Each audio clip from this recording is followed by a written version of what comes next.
Welcome back to Tampa Bay Right Now. For those of you just tuning in, viewer discretion is advised as the content may be too sensitive for some of our viewers. Joining me now are co-authors Dr. Leonard Torito and Natalia Glover. Welcome to the show. Thank you. So, Doctor, tell us about this book and why you decided to write it. Professor Glover and I are writing a book titled The Criminal Investigation of Sex Trafficking in America. And part of the reason for it is that there really was no book out that would assist and guide police officers, especially those that have little experience in conducting sex trafficking investigations. And it's pretty much the motivation for it.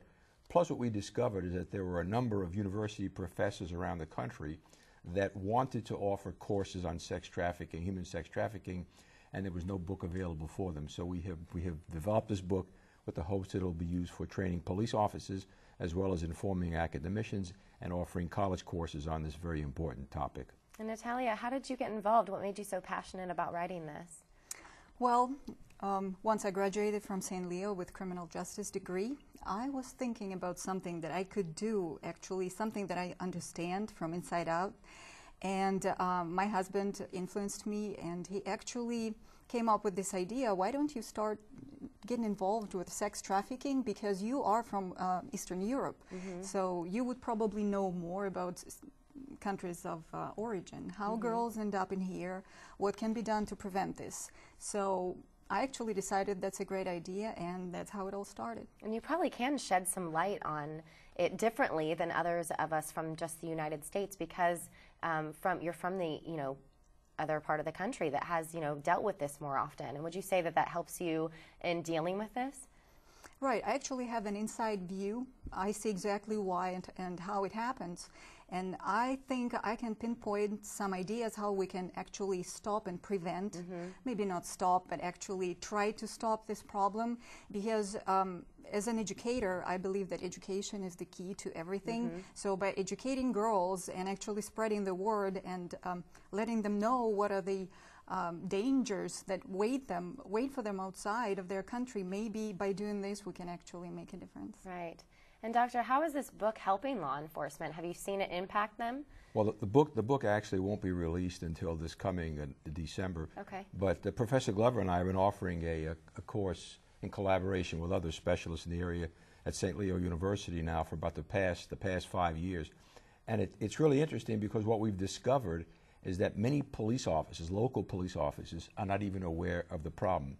So I suggest that education is pretty important. I'll give you an example, and I'm sure Professor Glover remembers it. About 3 years ago, we had a sergeant from the Los Angeles Police Department who worked Vice Squad. And Vice Squad, they're typically involved in solicitation and prostitution, etc.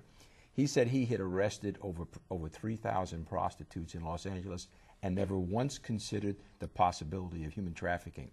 See, here you have a mature, highly experienced investigator who wasn't even aware of its existence. So one of the things that we're trying to do, in fact, is to make officers aware, because many times the first individuals to encounter human trafficking are the patrol officers who respond to a domestic violence call or something like that, or it may be a Vice Squad officer who's made an arrest. So informing and education of the officers is very, very important.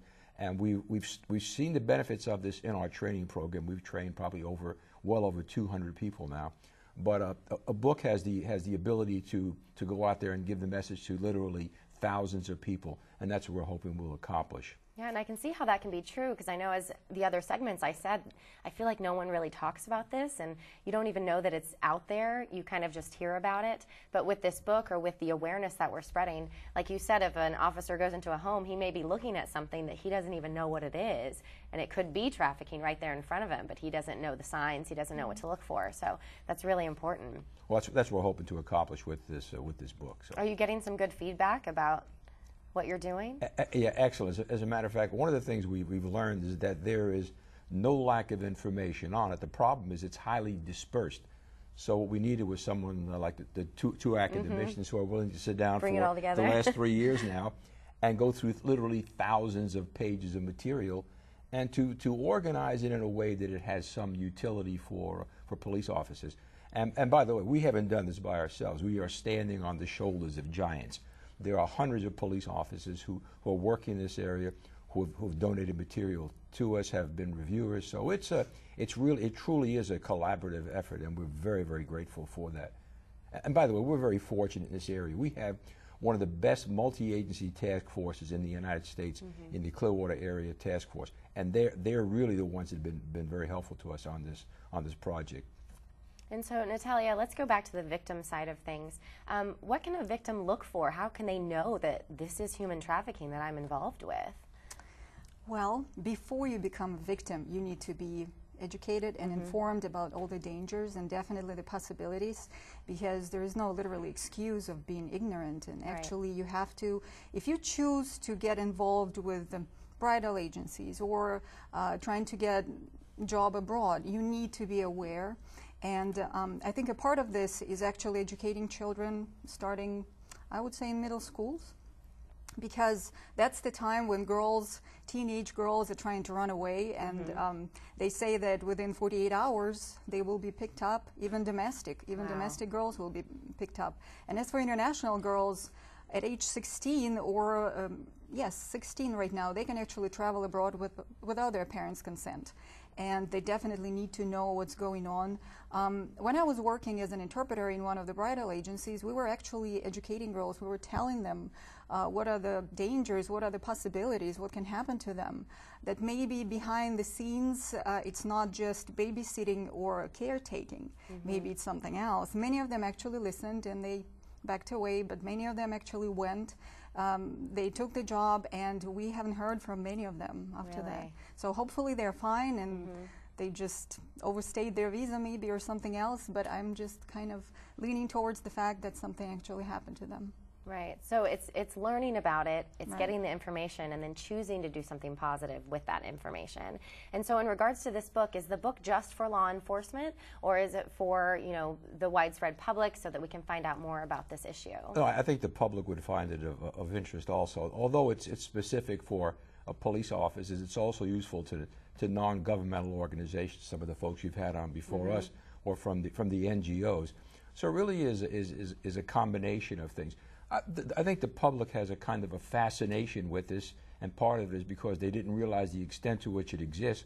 And thanks really to local television programs and also the HBO specials and so forth, they're becoming very much aware of this of the trafficking problem. So yeah, I'd like to think it would be of value and of use to them also. And by the way, I've been offering a college class for the last 5 years on our campus on the international sex trafficking of women and children, and it's been very well received.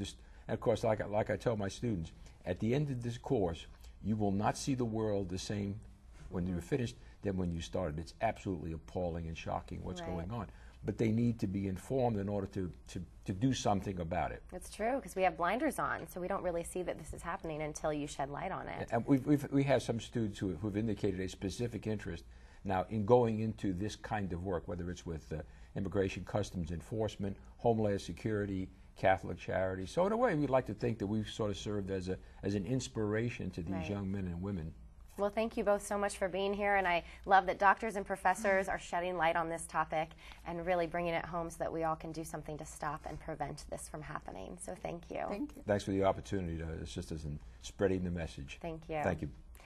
Thank you to all of our guests tonight. If you have questions, comments, or suggestions, visit us online at mytvtampabay.com.